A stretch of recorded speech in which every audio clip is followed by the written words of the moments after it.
Okay, trustees, we are live. We are recording. Phone lines are open. Go for it. Thank you. I'd like to welcome everybody to the regular meeting of the East Hampton Town Trustees for April 10th, 2023. I'd like to open with the Pledge of Allegiance. Pledge allegiance to the flag of the United States of America, to the republic for which it stands, one nation, under God, indivisible, with liberty and justice for all. Thank you.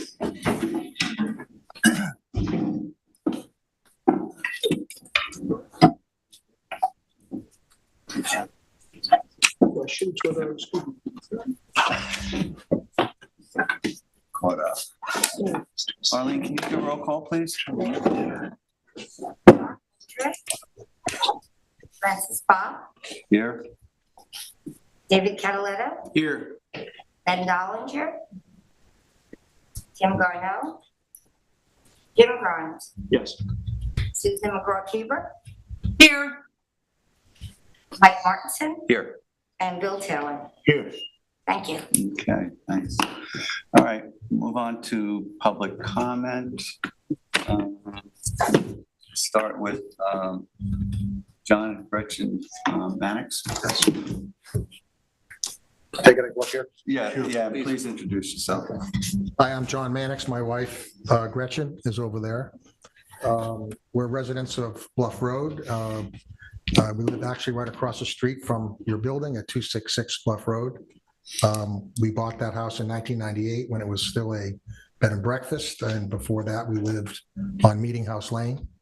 And before that, Gretchen's family lived on Indian Wells Highway. So we're not locals, but we've been here some time. I'm here today informationally on behalf of the Bluff Road Historic District. I think I'd like to just kind of give a general statement and then something more specific about why I'm here today. Over the years, we have felt the 14 homeowners in the district, as well as some of our other neighbors, including the board of trustees, we felt like we haven't really had a voice that was heard. This was emphasized to us during the latest ZBA deal with the building that was planned down at the beach, where all of us wrote letters. We felt very denigrated by the response from the applicant there on that house, so the Farrell companies. And so we've decided to form an historic district association. This will give us the legal standing and a full voice in whatever manner and subjects that we need to be involved in. From a general sense, we are, as a group, and it's not only Bluff Road residents, there are others who are going to be joining.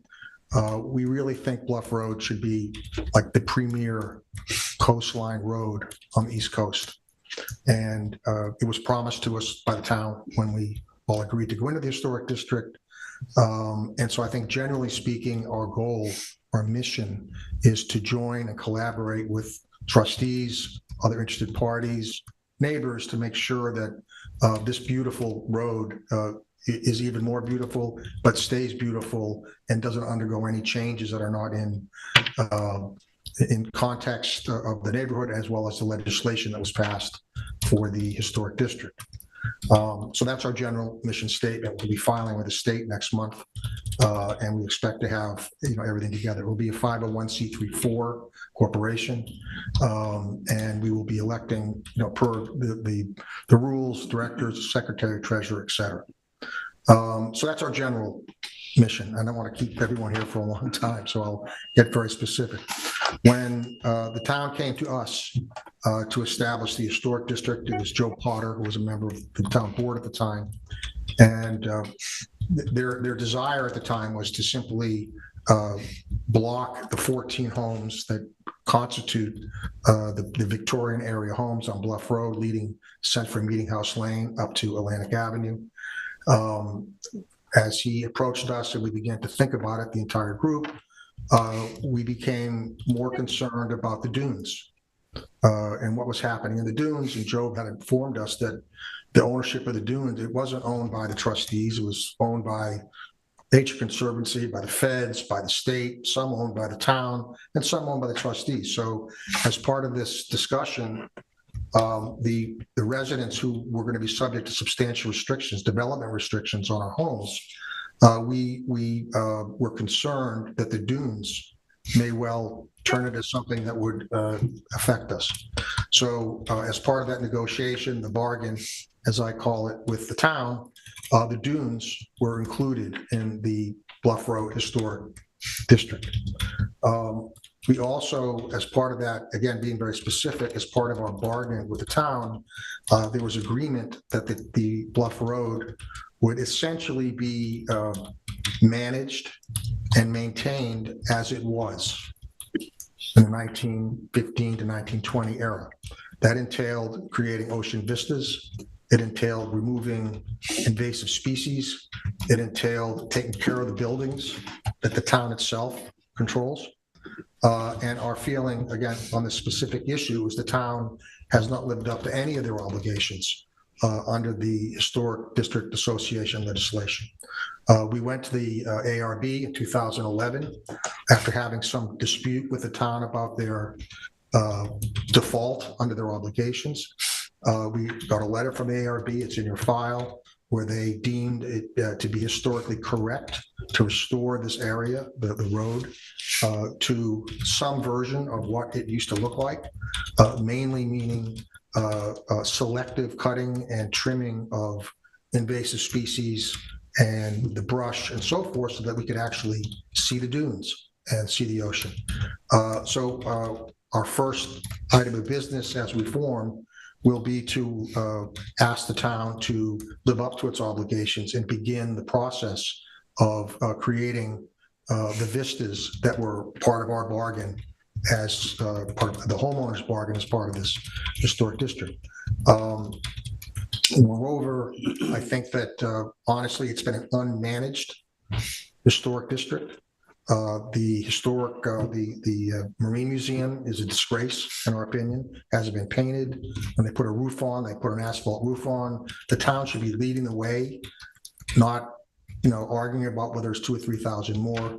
One of the main benefits of our association is we'll be able to raise funds. We'll be able to get grants, and to the extent that the town is either unwilling or unable to invest in maintaining these historic buildings, we will be able to come forward as a community group and help collaborate. So that's why I'm here today. I don't want to take a lot of time for everybody. Sean, just to take one moment, you do realize our ownership involvement here is limited to the parking lot down at the end of Atlantic Avenue. I believe you own one piece of the dunes as well. The dune in front of that parking lot. No, it would be down to the right, isn't it? But in either case, I just want to make sure you understand. No, listen. John's You may be correct. It is- I think you have a piece. I think you have a piece down there as well. But listen, we view you as a very important and a group and board. And I think that your reputation as you listen, and you're here to protect the waterways and the beaches, and we have the same goal. I do appreciate what you're saying.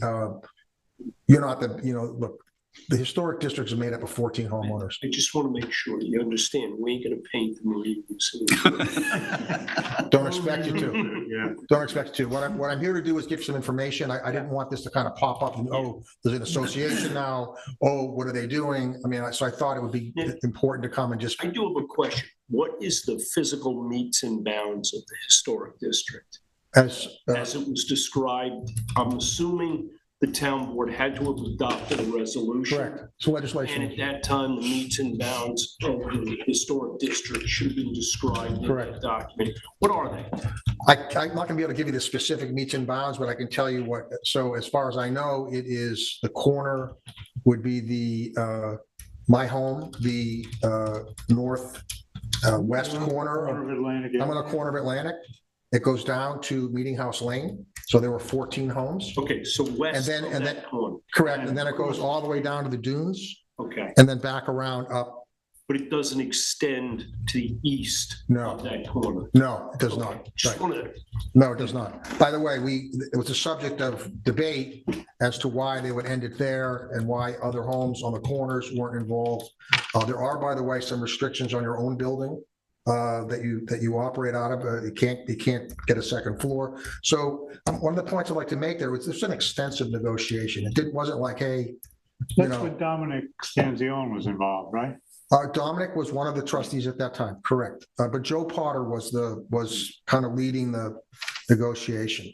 So we did the best we could, Jim, in getting as much land, because the subject of the dunes really surprised us. We thought the dunes would preserve forever, and with the federal government owning it, the Nature Conservancy owning it, we just got. And by the way, I've been in government for a long time. I understand government. I worked for the state, for about 10 years in various capacities. So I kind of understand how things work. The feds owning land down there, I'm like, well, they can do whatever they want. The state owning land down there, they're going to do whatever they want. And the Nature Conservancy, we know how they work, right? Someone offers them 5,000 acres of Guatemala. You'll trade it. They'll trade it, right? So I understand these things, and our fellow neighbors understand these things. And we thought, by the way, we had a very kind of balanced bargain with the town. We would substantially restrict our development rights. We can't knock our homes down. We can't add to them in certain ways, do certain materials. And it was in my view, a very substantial give up on our part, but we did it to protect the dunes. And we did it so that Bluff Road would be the Ocean Vista showpiece of Amagansett, and it never happened. And despite us asking politely, despite us producing an ARB letter, we've gotten nothing. So we've decided to organize. My understanding is to date, there was some limited clearing that was done recently. It was just done, there's something done there. Yeah. I noticed, somewhere down near the, I guess it's called the Timmy's Rock, right? The Figueritos Rock. I did see some trees that were cut there. Yeah. No, and this was something, I was on the Nature Preserve Committee years ago when this was bantered about. And actually, it goes back all the way to Larry Penny. Yeah. Was involved in this, and it was the goal being to recapture some of the scenic easements, the historic scenic easement or scenic vistas, that were there. And my understanding is there was one individual on the town board that wasn't keen. That would be true. On the idea, and it's too bad because in the interim, the view situation hasn't gotten any better. A lot of the materials that I know were discussed to be cut were not native. They were invasive materials. They were out of character with the historic context of the area. And I didn't really see a problem of why you wouldn't want to remove them.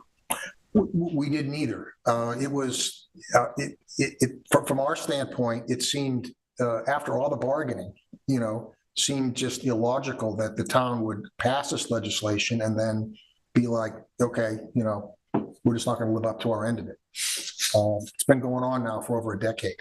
It's a long time. So to move forward on this, because we do have more of an agenda here, what are you looking for from the trustees? Today, I just wanted to inform you of where we are. We would like to collaborate with you. We understand your role in the town and understand your limited role in the historic district. I think, with this one particular interest, I think you're going to find we're in agreement with you. Okay. I mean, that's pretty much it. You will see us again at some point. I'm sure you may hear. I mean, I'm going to be talking to the town on behalf of, once we're fully chartered, we will ask for a meeting with the town and see if there is a way for us to, collaboratively come up with a plan to create these scenic vistas. And so honestly, today was an information session. I didn't want to surprise anybody. I've met Jim before. I have not met anybody else. Arlene and I know each other because we walk our dogs together in the morning. But so it really is just information. And I know you've got a busy agenda, so I'd like to thank you for listening. No, but opening up the view seems to be. You clear cut everything. Oh, yeah, don't let me lose. And if you, at some point, you may get into the details. There was never an offer, like we weren't going to, no one wanted to clear cut anything. It was really taking out the invasive species and opening up vistas. You just got your Russian olives out. Yeah, get them out of there. And there's a lot of bramble and so forth. You can't even see the dunes, and the dunes are preserved. They're beautiful. So I think that's our specific goal. But generally speaking, we want this district to be managed That's uh, great, yeah. properly. Yeah, I'm also a trustee on the Life Saving Station Museum there, so that's where your neighbor as You'll be well. able to, you'll be able to see it from Bluff Road. Yeah. Correct. And I was one of the, with Ben, I was the one, Oh, yeah? we put the money up to start it Oh, off. thank So, you. yeah, Thank you. we love that building. Yeah. I passed it many days as it was deteriorating and Yeah. was there when Dom Stanzione did the first reenactment, which is what hooked Benny on it. Oh, So, yeah. yeah, Saboteurs. there you go. Yeah, I know you're down there quite a bit. yeah. Thanks, John. Again, any other questions from anybody? No, I Mike? think this, we have a promising relationship. Full collaboration and openness. I think that's why I'm here. And I'd like to thank Jim. He's been helpful in early discussions with me about how we may go about this in the proper way. Okay. Thank you very much. Thank you. Appreciate Good it, to John. see you. Thank you. Good night. Okay, Matt, do we have anybody on the phone? You have 0 callers. Thank you. Thank you. All right, next we have Justin Schwartz. Justin is applying to be the replacement tenant for that house that we. Lazy Point. Yeah. Yeah. How are you guys? How you doing? I'm good. Hi, Hi. Hi. Hi. you were on the list at the bottom. I was gonna bring you up later on, but welcome. Nice to meet you. It's better to be on the bottom of the list than not on the list at all. Well, I'm glad to meet you. You as well. Thank you. Where am I supposed to be looking? Yeah. I don't know, You guys? Okay. Yeah. at the table. I can see you.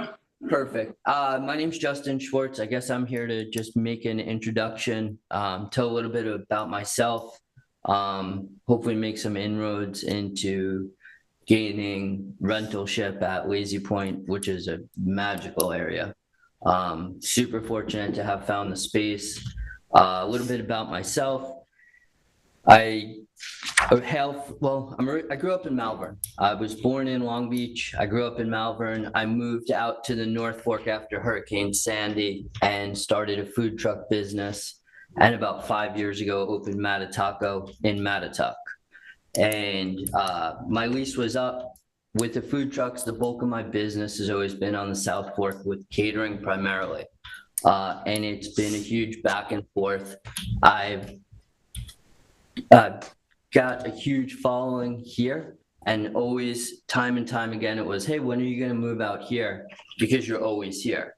And I was with the food trucks. And to put that to real, like, how much am I here?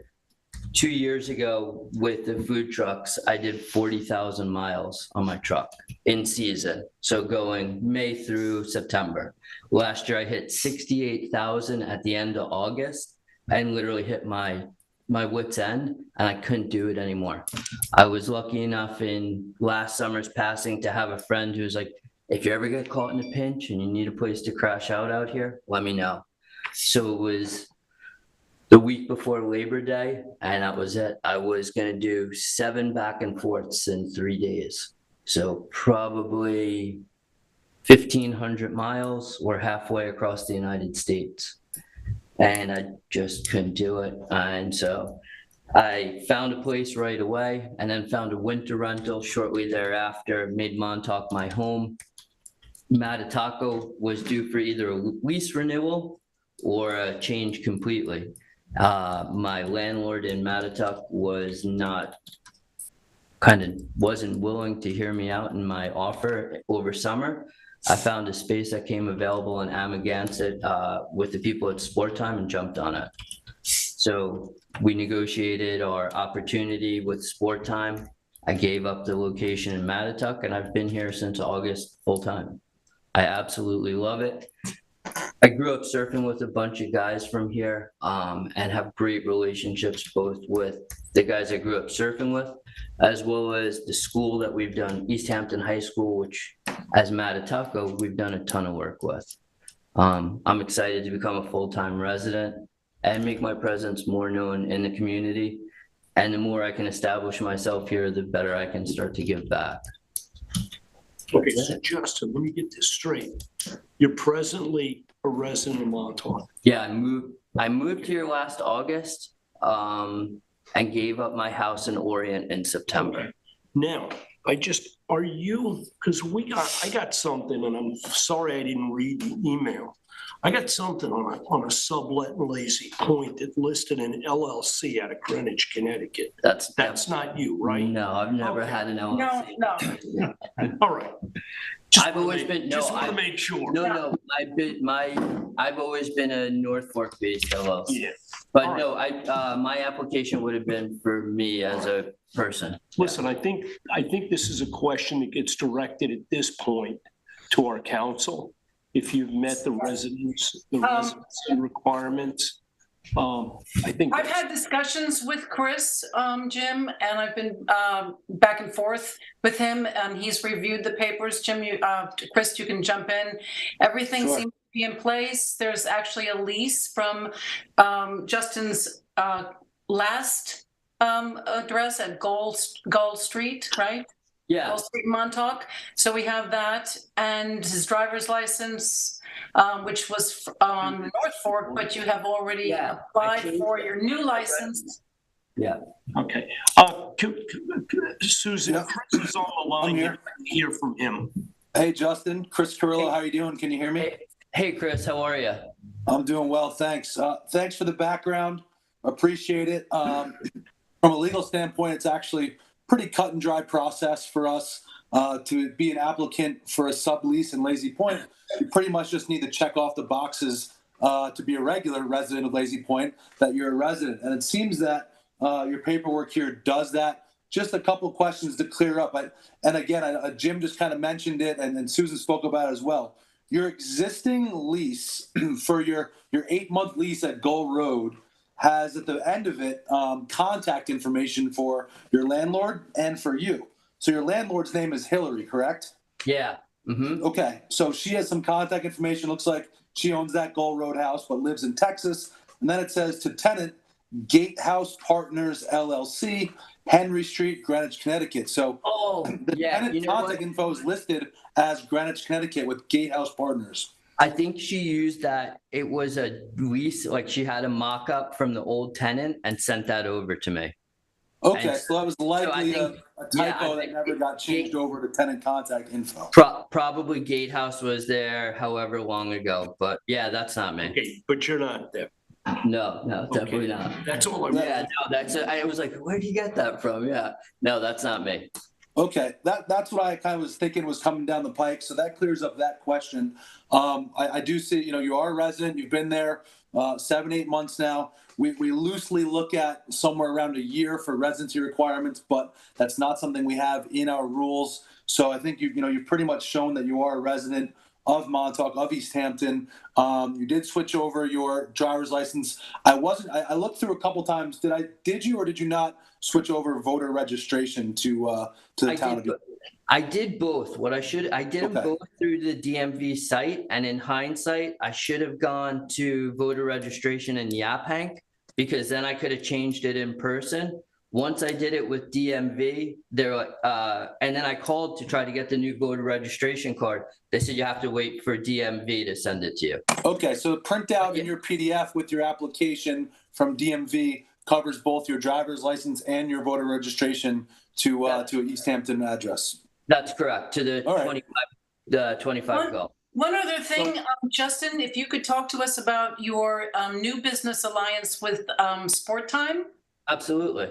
Because that's also a nice big commitment in our community. Yeah, I mean, and before you do that, Justin, I'm just going to go ahead and advise the trustees that Justin does, check off all the boxes for residency, and I do recommend him for approval. So we appreciate Sport Time, but at the same time, we're good to go here. So up to you guys on how you want to move forward. I'd like to make a motion that we approve the sublet. Thank you.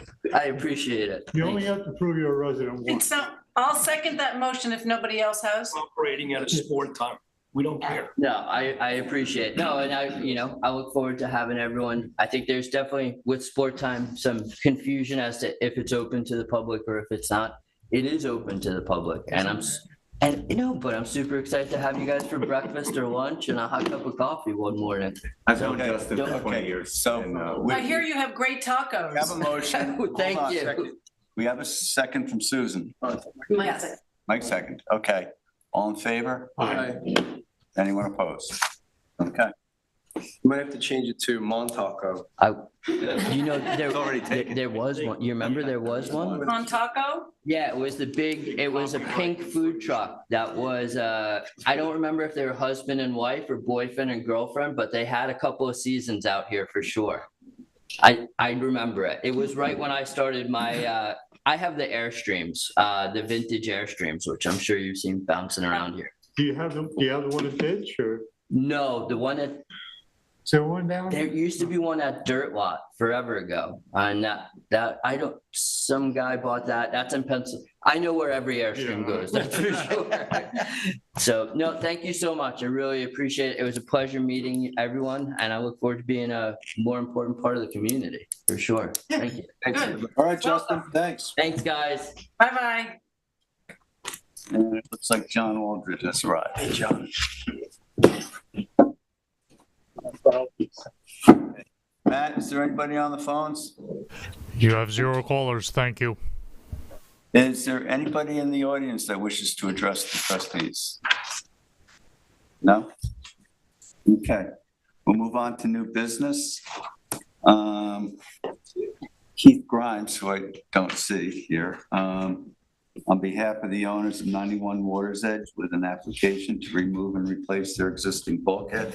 Mike, I think you visited the site. Yeah, and I let Keith know it wouldn't be necessary for him to come in tonight because it just looked like a very clean application to remove and replace in kind the bulkhead that does need to be replaced. So I was at the site, and it's I think it's a great project to get done. I see sites to the south that also will need to be done in the coming years. It would be nice if they could jump on board too. But for now, this is a good start. One thing that's important to note is that in order to get to this site, it's in a difficult location. So to get the equipment in and materials, it will have to be barged in. So timing is going to be key for the project. It's definitely not a project for winter weather. So, and I would just hate to see our board delay the project for this. Do they have DEC? Do they have NRSP? I don't think this board would not be involved in when it's done, Okay. but other boards will. And they don't have the town, the natural resources permit yet. So I just wanted to make sure that we had it on our end, that we just weren't going to delay their potential to get. It's gonna The be in timeline the they're middle looking of a for. row of bulkhead. It's gonna be out of everybody's way and stuff. Yeah, it's right? completely, coming in by it's basically water. out of sight. No, but I mean, the DEC would probably have, and, One would think. Still waiting on other permits, but I just wanted to make sure that our end was, I would think our end is pretty cut and dry and easy to approve. So, Mike, this is an area that you actually had once talked about the ability to access. Has there been any thoughts about whether? Yeah, there's nothing stopping access, and the project that this is, the end result here is actually nicer, safer. Walk the edge there at the bulkhead. It's a steep drop. It's a high drop at that bulkhead down to the sand. Is there sand? I'm just looking at it. Yeah, it's gravel. There's gravel, rock, sand. So there's the ability to walk on a beach. Maybe on a really strong low tide, maybe. When we walk there, we walk the bulkhead. We walk, there's a path on the top side of the bulkhead. Well, yeah, I guess that's my point, is that should You there be a walk, talked should there be a about pathway? whether this is something that has been acknowledged by the owners or if it's when the original bulkhead went in, when it was, what do they call them, the passovers, the Passing way. passing way? Well, I would say, the original bulkheading should have had that. If it didn't, well, it needs to be amended to include that, because it's obvious that the bulkhead is keeping the property upstairs in one Yeah. piece, and the beach is gone. That could just be a design thing, but it's So 5 foot walkway past, on inside it. currently, there is a path. There's grass planted and a pathway through the grass, and you're actually.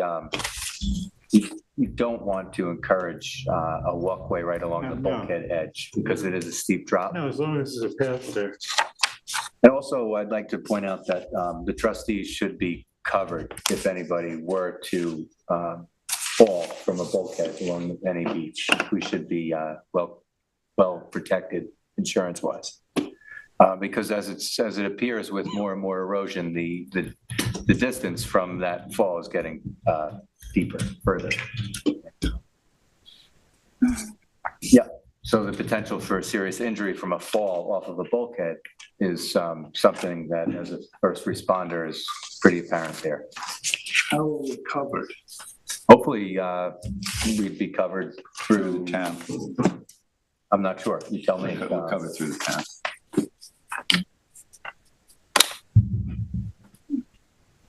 The project, my point was that the project being completed only updates what's there to what is there in better condition. So I think that it was fair to acknowledge and accept. We've been a little inconsistent with what we've asked for from some bulkhead rebuild owners. I think we've kind of, my understanding is, in our various discussions about passing ways, passing way easements, how legally binding or not legally binding they are, we may have settled on leaving language in the permit that talks about leaving a passing way, which has no legal bind to it. So I'm just, if we leave that in the permit, and if in fact we are covered liability-wise, if our permit talks about leaving a passing way and then somebody gets hurt, and if in fact then we are covered. Yeah, that would really, Chris, wouldn't that be more of a homeowner's liability? Yeah, I would say typically, more of a homeowner liability. I don't think trustee liability is something we should talk about as a more of a broader stroke offline, and a way to find a way to put language in that's going to work. But right now, I don't think we have anything that's going to preclude us from approving this thing. And I think we need to have a broader discussion. I think for the purpose of this meeting, we agree that it's okay, right? I mean, he has. Yeah, we would. There's a lot of, we don't need a motion. There's nothing to make a motion on. You do need a We motion. need papers. If you're gonna add conditions to this thing that we're not gonna be able to hammer out tonight, Yeah, you so can't approve it. I feel like these conditions that we're talking about are conditions for all bulkheading. Yeah. It's not just for this one, and this one being updated on a timely fashion shouldn't be.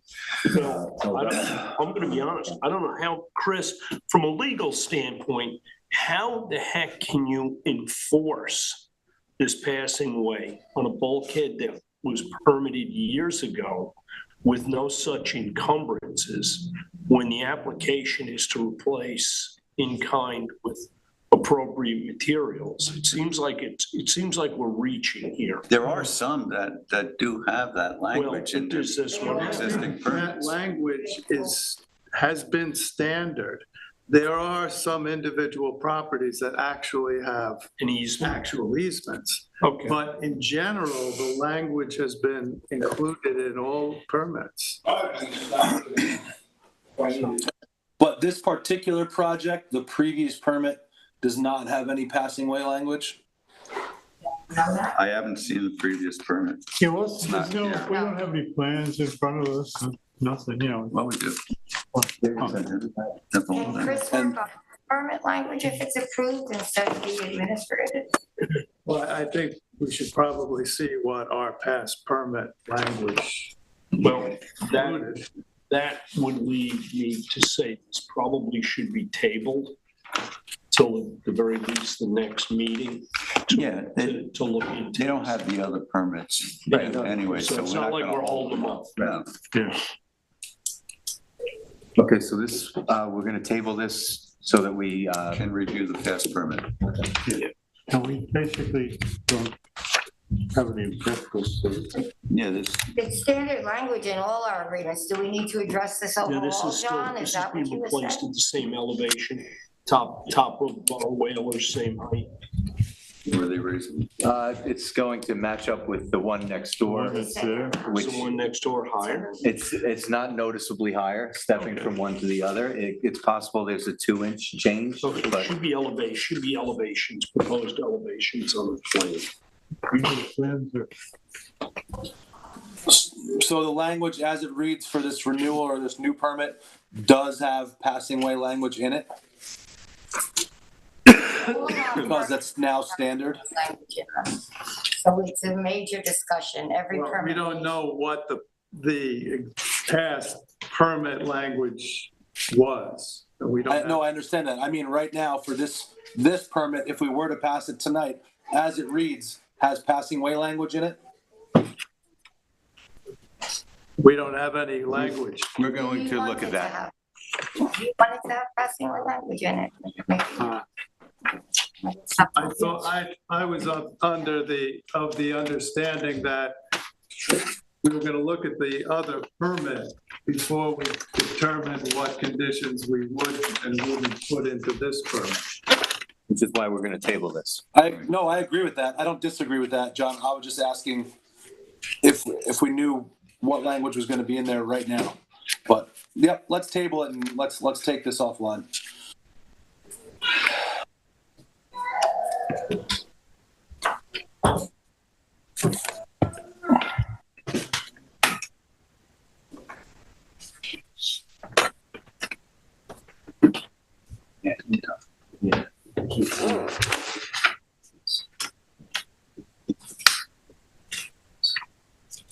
Mike, is it even practicable to have some sort of passing way on this property if in the event we decide it was something we wanted? I would think so. There is one currently. Okay. All right, so we'll table that.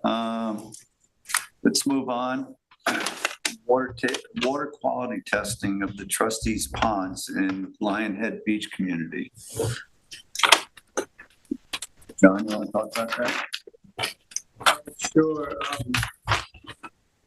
The two ponds in Lionhead Beach, which are remnants of a finger of Hog Creek, have been compromised with toxic algae. And we've been asked by Lionhead if we could wrap testing of those ponds into our typical or regular Hog Creek testing, water quality testing. We did discuss this with Dr. Gobler when we talked about our work, what work he would be doing for us in 2023. And we also have been having some discussions with the Lionhead community about the nature of access to those ponds. And that's unresolved at the moment. But we had talked informally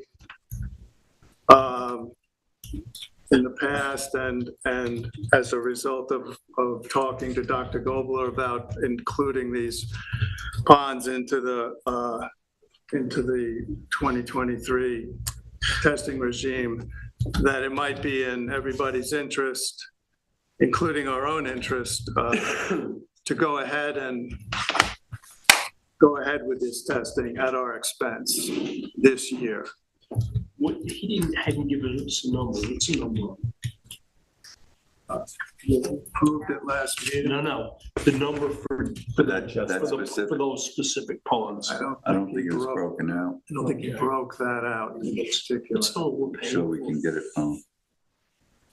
Well, the total from 22 to 23 was about, what, 10,000? I think it was 10 or about 10,000 more. But we also increased our workload otherwise. Yeah, it wasn't a Some huge amount of additional stuff money. into Either that. way, we approved it, Yeah, so it doesn't matter. Yes.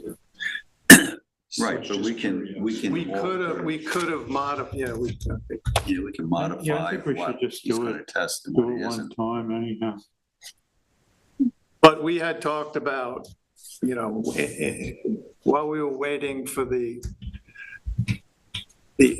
issue of public access to the ponds to be resolved one way or another, we had talked about, well, if it is unresolved, should we go ahead this year and do the testing ourselves? And I thought we had agreed on that at our last meeting. No, we didn't even discuss We it. didn't discuss this. We did agree to the We agreed to the 2023 testing, but Right. we could have gone back and modified it if we wanted to take out the testing of the ponds. I thought we felt it was a good idea to do it this coming year. It's a good idea to do it. Let's So John, what's the discussion that we want to have about this? As long as we have access with the neighbors who will allow us to get there or allow the Goldner Laboratory. Probably is no resolution that has to be made since we did approve the 81,000. No, but really, just so everybody understands, the real issue is the public access and the lack of it. There's no public access at Wayne Scott Pond. We do not test in there. They have their own program going. I mean, technically, there's no reason why this homeowners association can't have their own program going. I think this was a good gesture this year. My personal feeling, I think, was maybe the same as yours, Francis. This is a one-time. If we can come to some sort of agreement where public has some access down here, well, then perhaps we'll continue the testing, and then down the road, maybe even there might be some plans for remediation to improve the water quality here. But in the absence of public access, I agree with Francis that we would treat it pretty much the same way we treat Wayne Scott Pond, Yeah, I think we probably have a responsibility to understand what's going on in those ponds. Yeah, So we need a basic knowledge. I think we should do some rule it. testing. And maybe, this year and see that what's going creates a on. dialogue that opens up the opportunity here for better understanding and perhaps some public. It's really just a matter of telling Dr. Glover to do it.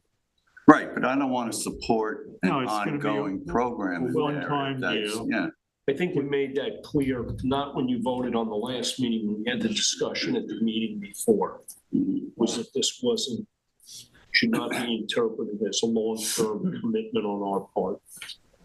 okay. So we're all in agreement? We're gonna just move ahead with that this year? Yeah. Okay. No, we already approved the proposal from Goldberg, and that was included in This it. is a detail.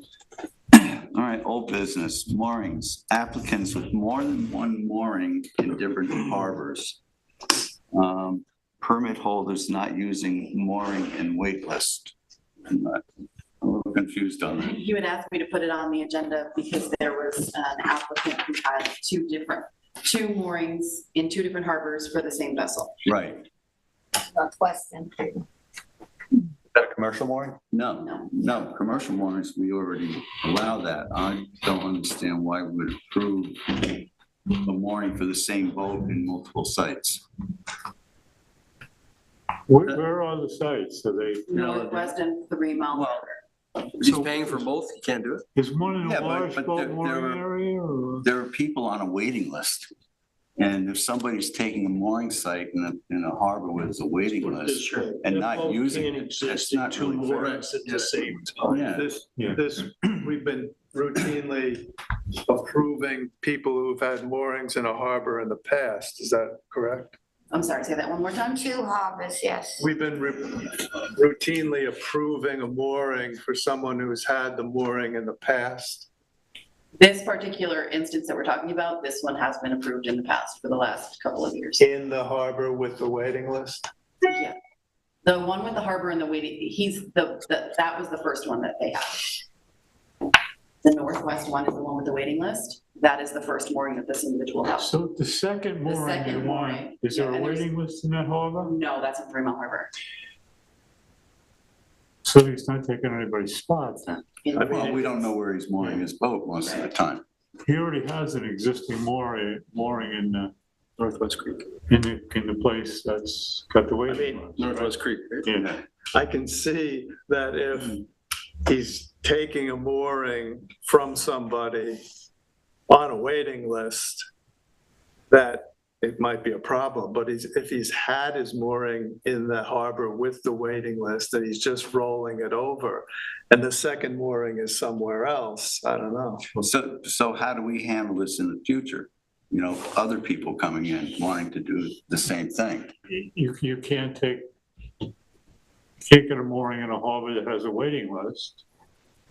Well, People have 2 boats and 2 harbors. Two boats and 2 harbors. Okay, so I that's think all it's right. perfectly fine. But Only this guy has 2 this. moorings and 1 boat just doesn't make any sense to me.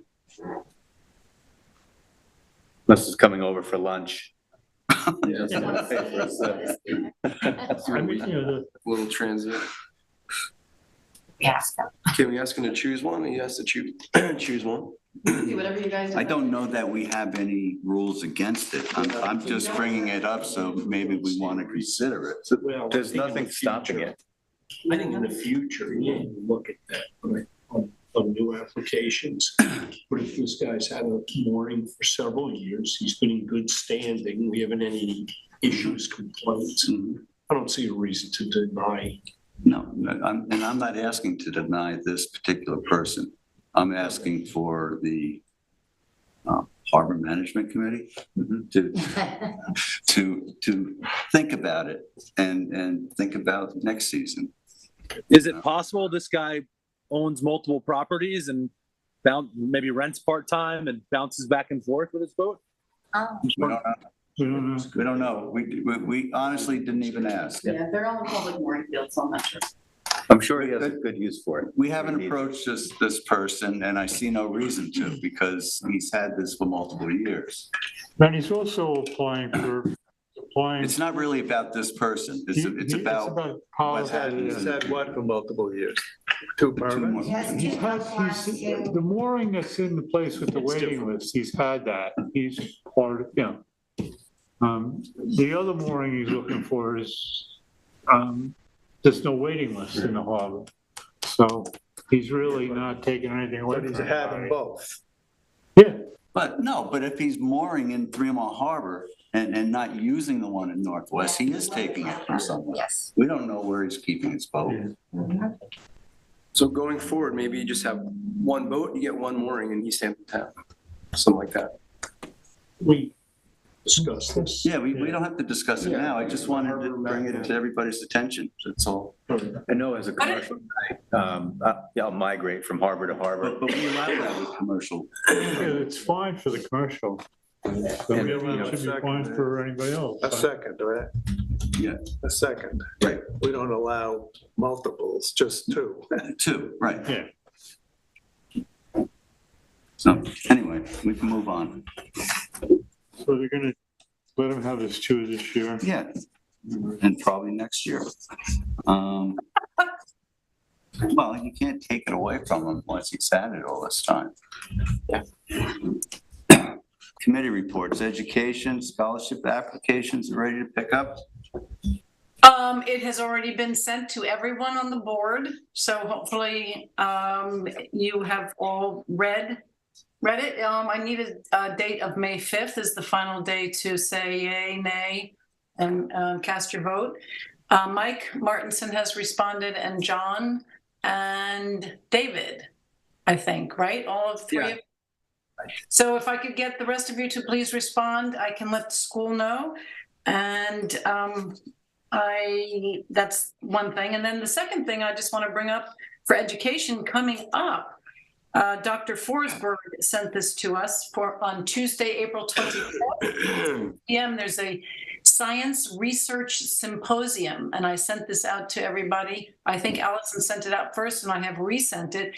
It's open to the community, and it's all these high school students who are working with various different people from around the world. When I took a quick look at the people who are participating, the students, they are very excited. We all received, I believe, an email from Lola Garneau, Tim's daughter, Courtney's daughter, and she's invited us personally. Dr. Forsberg would like us all to attend if we can. As I said, it's at 6 p.m., April 25th. I'll put this on our website. And it should be a very interesting evening because the projects that they have selected to research and put together is quite amazing. And I also attached that list for you on your email. So that is that. And then, of course, awards night this year will be June 1st. So David and I will be attending. Francis, if you're available as well, we would love to have you attend, everybody on Education Committee. And that's it. David, anything you want to add? No, I think that's good. That open house, the scholarship applicant will be there with her project, so that might be neat to see. Okay. Well, we still have to, I still have to get everybody to respond and let me know about the high school applicants. Yeah, That's it. Yeah. so, Applicant. yeah. So there's really no need for much of a comment. Okay, all right. I'm just going to submit then and go to the school because I think we're all in the same boat and place. Okay? All right. Sounds good. Thanks. Okay. And that's it for Education Committee.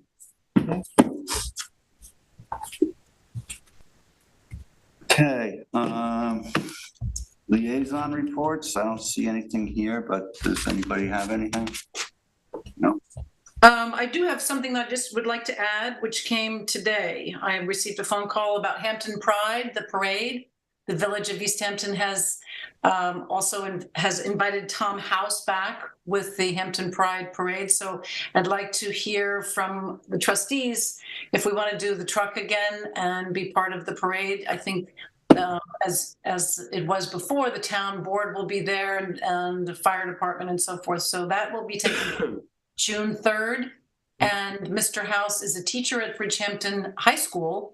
And there was a really nice parade last year. Everyone was very excited about it. So if I could gather some of us and we could be in the parade, I would love to hear from you. Okay. Sounds good. All right. I've invited Tom to come and speak to us at the next meeting. Okay. Anybody have anything else? Administrative, payment of the bills. We have Amagansett Post Office, $354 for annual box rental. Wow.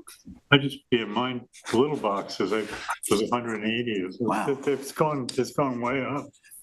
Drew Bennett, $2,276.76. Engineering fees to dredge Aquaponic Harbor. Bistrian Materials, $70,200. Land-based excavator dredging. The Aquaponic Harbor East Inlet. East Hampton Business Services, $154.60. That's to print and bind the Gobler report. And Optimum, $146.97. Whittendale's, $92. Make a motion to pay the bills. I'll second it. All in favor? Aye. Anyone opposed? Just had a question on the inlet dredging there. So do we, or would it be a good idea for us to do some soundings and then do some soundings over time so we kind of have an idea of what's going on? Where rather than- it finished and then the next time. Yeah, Well, I yes, mean, we could ask the harbor That's so masters. or weather something. related. since we've started, I was contacted by Kim Shaw, who said that the county got their permit to do that channel and they've put it on the schedule. So I think that's going to happen in the fall. So, If that's the case, then I don't think we need to do it, but if it's, we're gonna be, I'm just thinking we often have gotten, not surprised by it, but it's become a crisis kind of. Yeah. Be nice to be able to Yeah. talk about it as it's filling in and. Well, you Yeah, know, but the the thing thing is, is- we get the calls that it's a crisis. But you know, we did have some baseline here. Okay, this is where it finished at. And this is, you know, when the county goes in there, I'm sure they're gonna do soundings before they start. Yeah, See just how quickly, what are we talking about? so who do we get to do that? it's so, that one point is so, Rain Patrol? but the one Listen, we're point not is so looking for weather related. surveys. Yeah, I Yeah. don't know when we'll get to it. I think it's important that we push with this global thing to try and get the county to go to the launching ramp. So that's what I heard you say, that they've got the permits to go to. No, they're No, applying for the permits. I think they got them. No, they keep saying that the material down there past that point is not suitable for beach material, so they don't do it. I want to disagree with them strongly, So but we want to get. there is no permit. The county has a permit to do the general channel, like they did From the a few launching years ago. ramp right away, all the way out. What's the general channel? Tell me what the general They channel. don't go to the launching ramp because it's silt. They start on the outside. They did in the past go all the way to the launching ramp, Where do they end? wherever they say it's It's silt. just inside, just they cut that thing off that we just cut off. They go and they 100 go feet past it or maybe something. 100 So then- feet. And they so- also go to the other side a So little. we're back to square one where they're not gonna do any dredging down to the launching ramp, so we should. No, they're not. They're not. But we don't either. That's right. No, but the deal is, the reason that they don't go to the launching ramp is because they claim the material is not beach suitable. Now, we asked Dr. Goldblatt to look at that material. Right. To see if we can make the argument that it is indeed beach suitable and they should, it's their responsibility to go down to the launching. But let me ask you this, then, if they don't, what, they dredged the point off that shoal point Yeah. 2 years ago.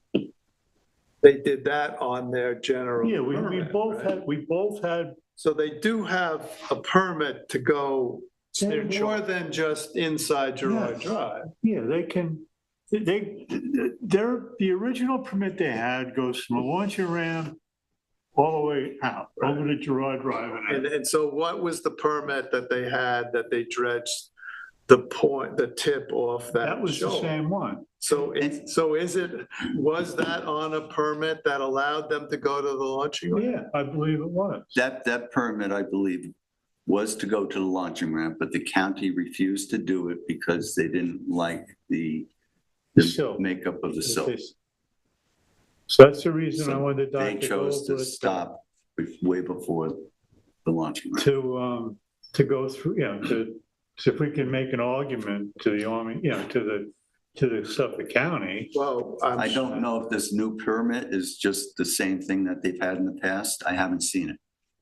And if they're just applying for it, they're gonna have to do So is it a soundings permit or and- is it an application? No, they You're- have, But you're saying something different. no, they have their permit. Their previous permit ran out. They have parameters they work within and they won't go outside of their comfort And zone. they've just received the new 10-year permit. Okay, I don't know what they applied for. So we can get a copy of that and look at it and see what.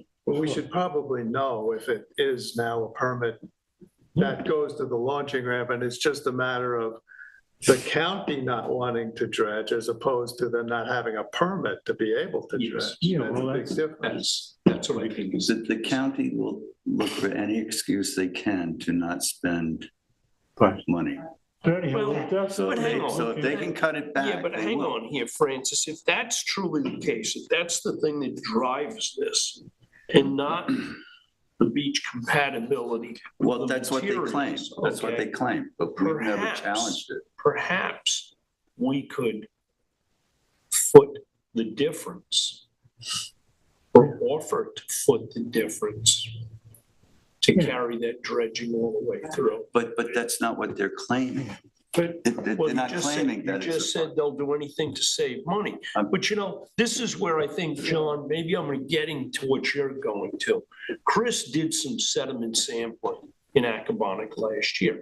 If it's a case where we're bailing out because there's an inch of sediment over the top of beach compatible sand, I feel pretty stupid.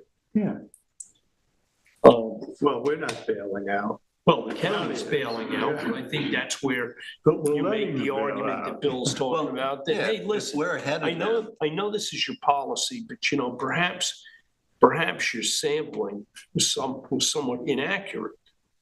That, because at some point, they did dredge.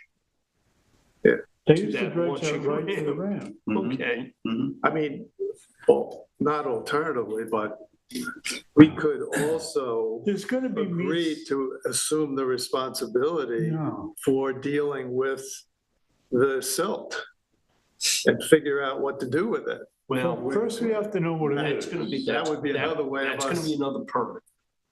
It's gonna be And not only that, they're gonna have to place it somewhere.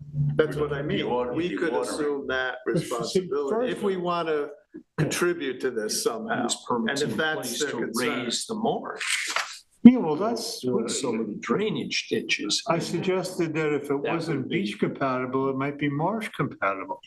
That's a whole nother set. We have to know, what the reason we wanted to go over to look at it is so we know what it is, so we can, So he's testing, he's he's gonna, gonna look at that, he's gonna It's do one a of the things profile. he's Do 20 points between the Point point and and the launching launching. ramp. Okay, so we're ahead of the county, and if they claim that, we'll We have know what time it to is get the before. information Yeah. and, and then we go yell at them.